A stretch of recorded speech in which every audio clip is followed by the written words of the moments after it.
Assalamualaikum warahmatullahi wabarakatuh. Selamat pagi, salam sejahtera untuk kita semua. Perkenalkan, saya Hani Herunisa, STR-Kep M-Kep dengan NIDN 0219029701. Saya adalah dosen tetap program studi kebidanan STIK Bina Husada. Saat ini saya sedang mengikuti proses seleksi sertifikasi dosen gelombang 1 yang diselenggarakan oleh Kemendikti-Saintek tahun 2025. Saat ini saya akan melakukan penyusunan dokumen pernyataan diri dosen dalam unjuk kerja Tridharma Perguruan Tinggi atau PDD UKT PT dalam bidang pengajaran. Pada kesempatan ini saya akan menjelaskan salah satu mata kuliah yang saya ampuh, yakni mata kuliah Asuhan Kebidanan Kehamilan dengan kode mata kuliah KEB 5308 TP dengan bobot 5 SKS yang terdiri dari 2 SKS teori dan 3 SKS praktikum. Mata kuliah ini merupakan mata kuliah wajib yang harus ditempuh oleh mahasiswa program studi kebidanan. Mata kuliah Asuhan Kebidanan Kehamilan terdiri dari 16 kali pertemuan yang terbagi 14 kali pertemuan teori dan 2 kali pertemuan untuk ujian tengah semester dan ujian akhir semester. Proses pembelajaran pada mata kuliah Asuhan Kebidanan Kehamilan ini dilaksanakan dengan tatap muka di kelas dengan model ceramah dan diskusi kelompok untuk membahas dan menganalisis terkait dengan kasus yang ada dalam kehamilan. Dalam proses pemberian perkuliahan, saya menerapkan model DIA, yaitu Delivery, Interaction, dan Assessment, yang dimana delivery yakni saya memberikan materi perkuliahan dengan menggunakan PowerPoint, disertai dengan tugas presentasi jurnal setiap minggunya untuk meningkatkan kemampuan analisis dan kepercayaan diri mahasiswa. Saya juga menyediakan video pendukung melalui channel YouTube. Yang kedua yakni interaction, yang dimana saya aktif mengajak mahasiswa berdiskusi dan bertanya.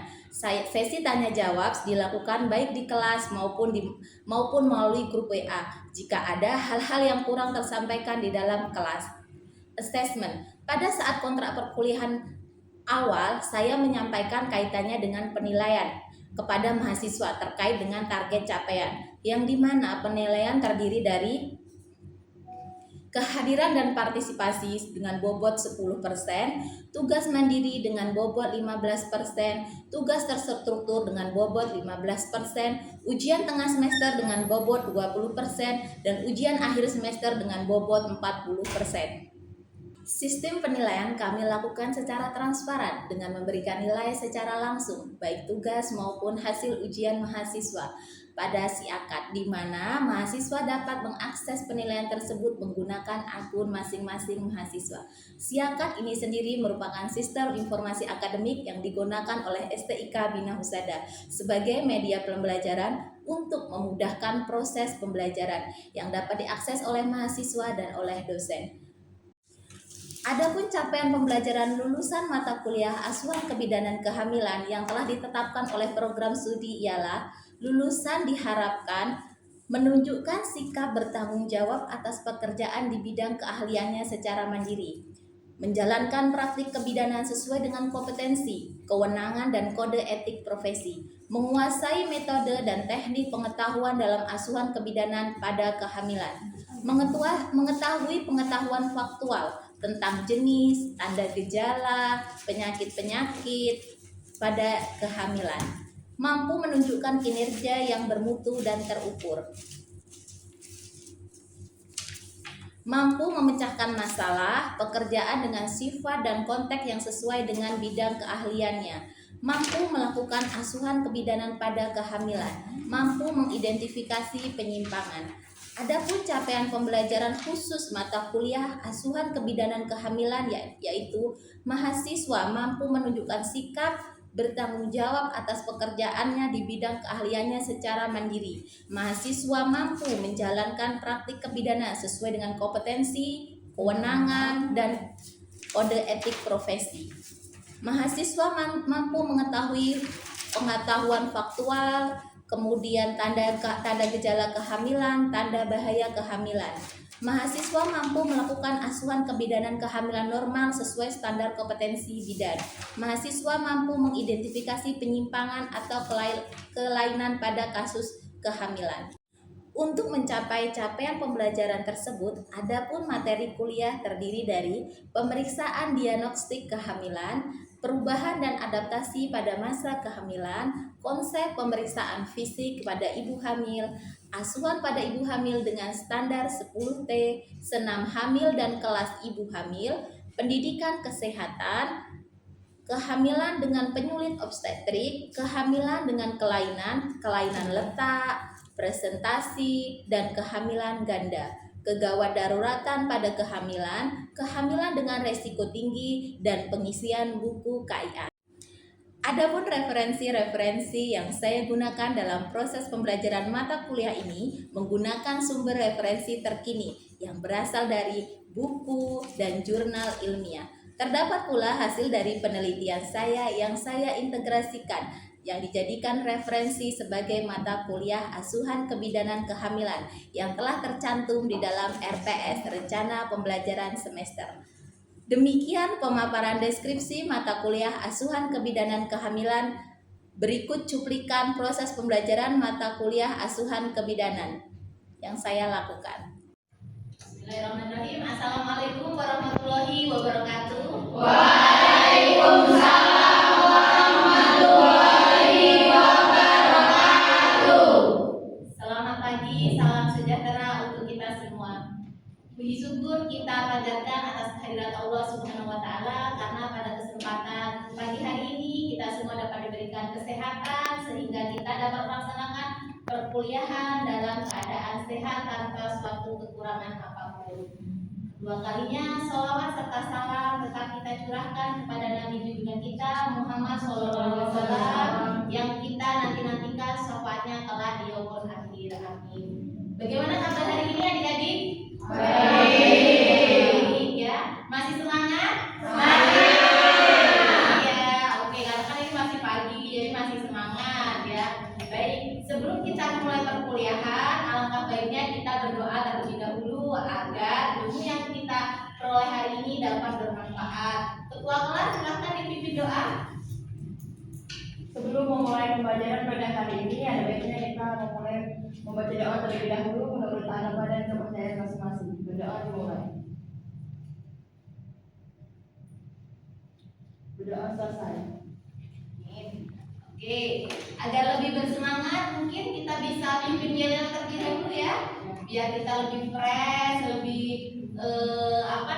berkuliah lebih rileks kayak gitu. Boleh kita pimpin yel terlebih dahulu? Ya, ketua silahkan dipimpin yel. Perhatian. Salam Bina Husada. Bina Husada Grounded. Budi utama Bina Husada.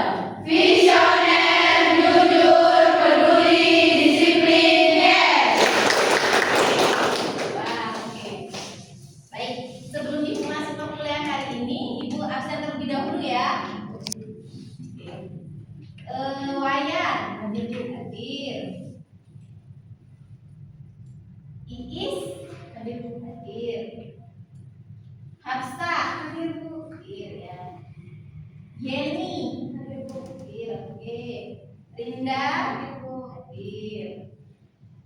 Utami, hadir. Nadia Forensa, hadir. Adelia Paramita, hadir.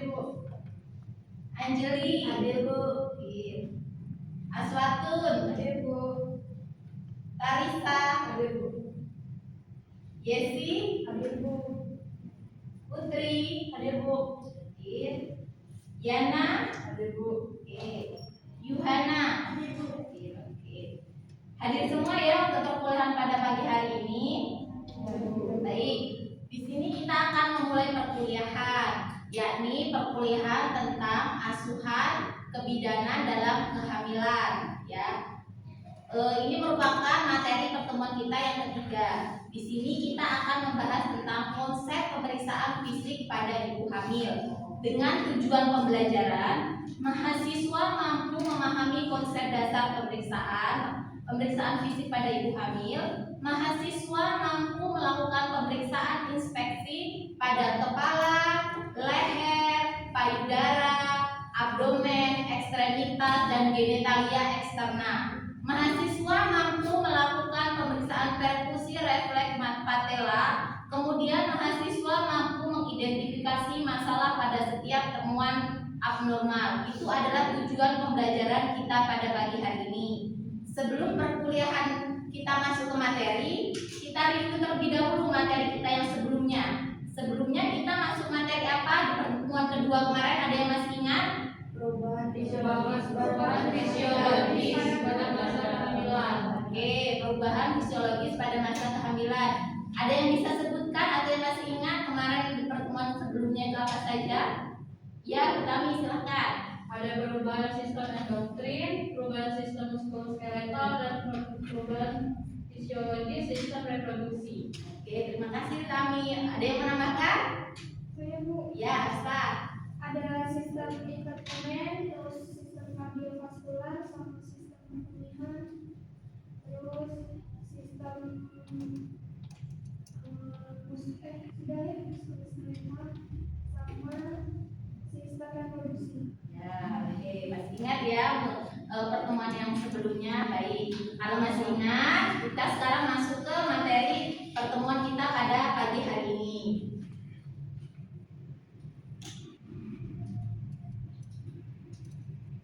Oke, di sini kita akan belajar tentang konsep dasar pemeriksaan fisik pada ibu hamil. Kita kan seorang bidan, kita tidak terlepas untuk melakukan pemeriksaan fisik kepada ibu hamil. Nah, ini apa? Pemeriksaan fisik ini merupakan apa?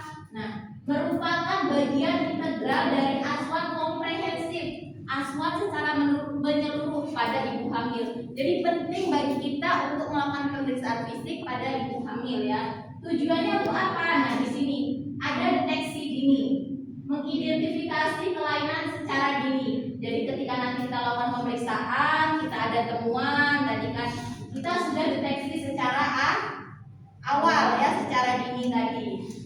Kemudian ada identifikasi risiko. Apa? Mengidentifikasi faktor risiko yang mungkin mempengaruhi kehamilan dan memerlukan penanganan khusus. Lalu ada pencegahan komplikasi. Pencegahan komplikasi melalui pemantauan rutin dan menyediakan intervensi yang tepat sesuai dengan kondisi kehamilan. Nah, ini untuk metode pemeriksaan fisik. Metodenya ada apa aja? Nah, ada inspeksi, ada palpasi, ada perkusi, ada auskultasi. Nah, saat ini kita hanya fokus ke inspeksi dan perkusi sesuai dengan RPS ya. Nah, inspeksi apa? Pengamatan visual terhadap bagian tubuh untuk melihat warna, bentuk, ukuran, dan kondisi permukaan. Kemudian ada palpasi. Apa palpasi? Pemeriksaan dengan sentuhan tangan, perabaan, itu disebut dengan palpasi. Kalau perkusi apa? Pengetukan pada permukaan tubuh untuk menilai densitas jaringan dan refleks. Kemudian ada auskultasi, kita mendengar. Ada 4: inspeksi, palpasi, perkusi, auskultasi. Sebagai seorang tenaga kesehatan, kita jangan bingung dengan istilah-istilah ini ya. Nanti misal sudah kerja gitu kan, silakan diinspeksi dulu dokter atau bidannya pasiennya. Inspeksi apa? Kita harus ngerti. Inspeksi kita melihat terlebih dahulu si pasien seperti itu.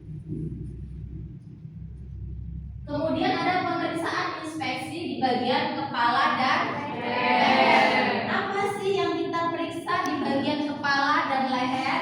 Nah, inspeksi kepala kita lihat bentuk dan simetris kepala. Kita lihat bentuknya simetris atau enggak, besar kecilnya kepala kita lihat kan. Kemudian ada distribusi rambut dan kebersihannya, kepalanya ketombe enggak, rontok enggak kan. Kemudian ada mata konjungtiva pucat atau abnormal.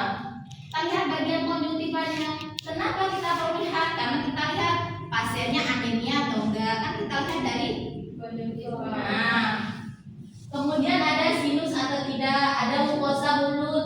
dan gusi. Kemudian di inspeksi leher kita lihat apa? Kita lihat pembesaran kelenjar tiroid. Kita lihat lagi ada pembesaran kelenjar limfe. Kemudian ada vena jugu. Kita periksa untuk di area leher, kita inspeksi terus lihat ada pembesaran enggak, seperti itu. Kemudian perhatikan tanda-tanda anemia pada konjungtiva dan pembesaran tiroid yang umum terjadi selama kehamilan. Mungkin sebelum hamil pasiennya tidak anemia, setelah hamil kok konjungtivanya pucat, artinya dia mengarah ke anemia.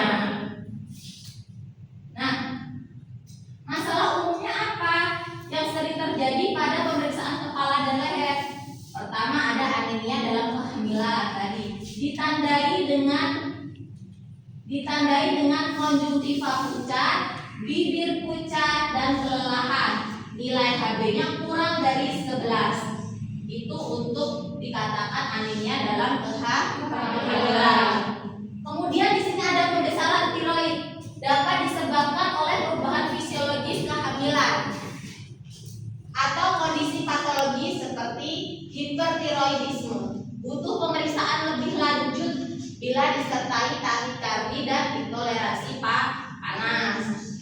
Ada gingivitis, peradangan dan perdarahan gusi, diperparah perubahan hormonal dalam kehamilan. Biasanya kan ibu hamil gusinya suka berdarah gitu.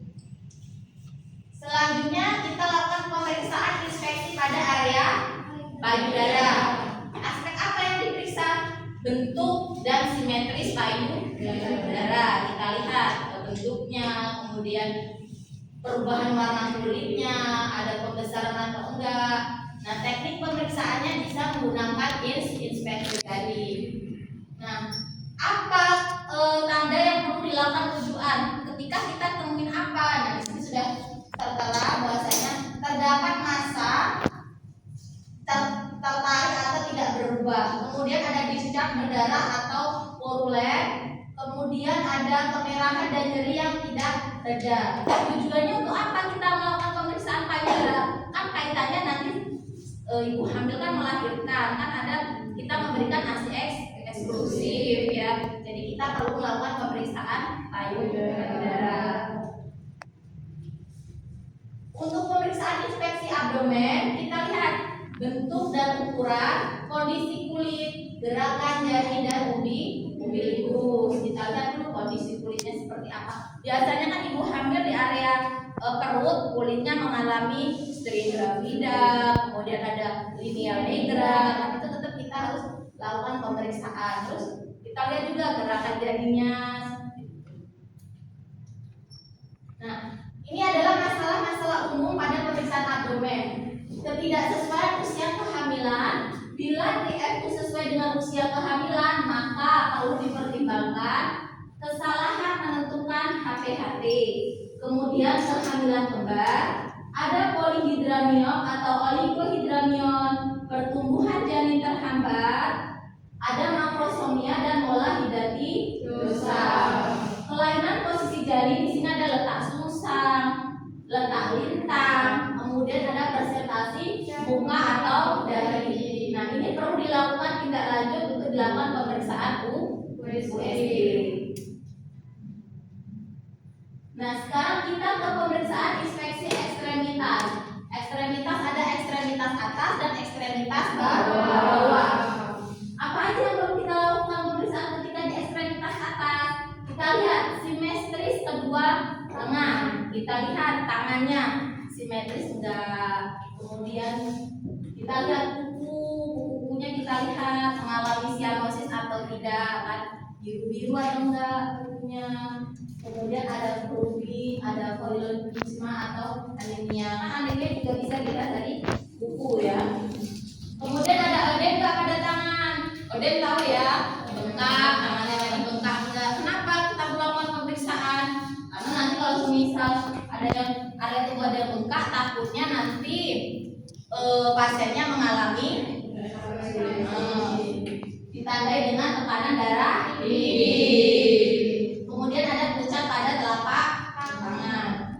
Sedangkan untuk ekstremitas bawah apa? Nah, Ödem pada kaki dan pergelangan kaki. Varises vena, kita lihat ada varises enggak, kemudian simetris enggak kedua kakinya. Kemudian ada tromboflebitis atau tidak.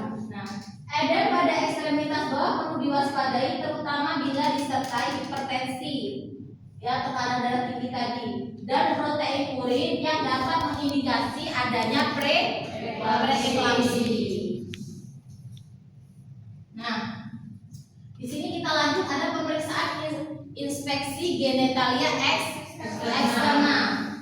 Aspek yang diperiksa apa? Kita lihat kebersihan dan integritas perineum. Kita lihat area vulvanya bersih atau tidak, vulvanya mengalami pembengkakan atau tidak. Itu perlu kita lakukan pemeriksaan. Ada hemoroid atau tidak, kemudian kita lihat ada keluar cairan atau tidak. Kalau ada keluar cairan, kita lihat warnanya seperti apa, baunya seperti apa, kemudian konsistensinya seperti apa. Nanti ketika dia ada keluar cairan kan nanti takutnya semisal warnanya putih, konsistensinya kental, tidak berbau gitu kan, artinya ibunya mengalami keputihan yang fisiologis. Kan ada juga ibu hamil itu kadang mengalami keputihan yang patologis seperti keluar cairan berwarna kehijauan, berbau menyengat seperti itu. Maka perlu kita lakukan pemeriksaan. Kemudian ada kondiloma atau lesi genital, ada bekas episiotomi sebelumnya. Nah, pemeriksaan dilakukan dengan menjaga privasi dan kenyamanan ibu hamil. Penjelasan tentang prosedur wajib diberikan sebelum pemeriksaan. Itulah ketika di awal kita perlu adanya apa, kita menanya ke pasien info konsen, kita tanyain, Bu nanti area genitalianya kami periksa Bu ya, kami lihat kan. Nah kita harus konfirm dulu nih ke ibunya bersedia atau tidak. Kalau ibunya iya Bu Ida saya bersedia, silakan lakukan pemeriksaan. Tapi ketika ibunya saya tidak bersedia Bu, ya sudah, tanda tangan ya. Jangan lupa setiap kita melakukan pemeriksaan, jangan lupa kita minta tanda tangan ke pasien, karena itu penting. Oke. Nah di sini ada waspada preeklamsi. Nah, ada yang ditanyakan sampai di sini dari penjelasan ibu tadi?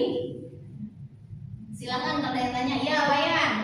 Izin bertanya, ada pemeriksaan infeksi pada pemeriksaan kepala itu apa saja yang dinilai? Oke, bagus sekali pertanyaan Wayan ya. Terima kasih sebelumnya Wayan sudah berkenan untuk bertanya ya. Pertanyaannya sangat bagus tadi ya. Ibu ulangi ya pertanyaan dari Wayan.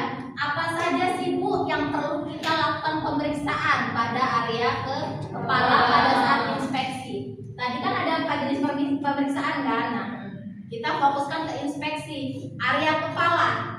Di kepala ada apa aja nih? Ada apa aja? Mata, hidung, mulut, telinga. Oke, kemudian rambut. Nah, kita lihat satu persatu.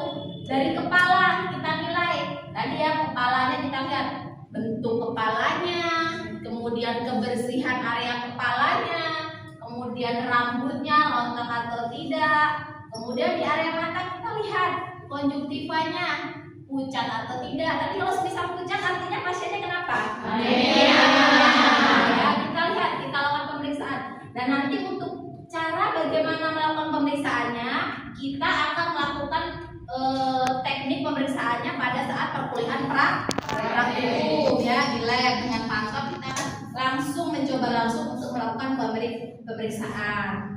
Kita lihat konjungtivanya, kemudian hidungnya kan tadi sinus atau tidak, mulutnya tadi ya kita lihat, kemudian muka juga kita lihat, mukanya odem atau tidak. Kalau odem takutnya tadi pasiennya mengalami nah itu perlu dilakukan pemeriksaan. Oke, gimana Wayan? Jelas? Oke, jelas. Ada lagi? Ya, Del. Saya ingin bertanya, untuk manfaat dari pemeriksaan infeksi pada bagian kepala itu. Oke, Bagus sekali juga pertanyaan. Terima kasih ya Adel. Dia menanyakan manfaat. Manfaatnya apa? Tadi untuk deteksi anemia, deteksi dini ya, jatuhnya ke deteksi dini. Salah satu manfaatnya adalah deteksi dini tadi ya. Kita tahu kalau misal pasiennya tadi mengalami anemia, maka kita perlu lakukan segera tindak lanjut ya. Kita lakukan misal pasiennya ODM nih mukanya, nah akhirnya kita lakukan pemeriksaan lebih lanjut seperti itu ya. Ada untuk deteksi secara dini. Oke, gimana Del? Jelas? Jelas. Ada lagi pertanyaan? Cukup ya, karena waktunya sudah mau selesai kan. Sebelum Ibu tutup atau Ibu akhiri, tadi Ibu menjelaskan untuk pemeriksaan itu ada apa aja untuk pemeriksaan fisik? Infeksi, perfusi, konsultasi. Oke, sekarang Ibu minta tolong siapa? Ini Yesi ya. Yesi, infeksi tadi apa? Pemeriksaan secara melihat. Kalau auskultasi dengan cara mendengar. Palpasi meraba. Oke. Ada yang mau menambahkan lagi? Kurang satu yang disebutkan tadi. Perfusi dengan menutup. Oke. Artinya sudah jelas ya materi pada siang hari ini artinya tersampaikan ke kalian. Oke. Baik, untuk selanjutnya nanti di pertemuan selanjutnya silakan adik-adik semua nanti untuk dapat membuat makalah ya. Makalah tentang topik ataupun judul untuk pertemuan kita selanjutnya. Makalahnya menggunakan sumber referensi terkini ya. Bisa menggunakan dari jurnal-jurnal terkini ataupun e-book yang terbaru ya. Nanti silahkan untuk dapat dibuat. Nanti untuk pertemuan selanjutnya kita akan membahas makalah tersebut ya. Baik, kalau sudah tidak ada yang ditanyakan, mungkin hanya ini yang dapat Ibu sampaikan. Kurang dan lebihnya Ibu mohon maaf. Ibu akhiri. Wassalamualaikum warahmatullahi wabarakatuh.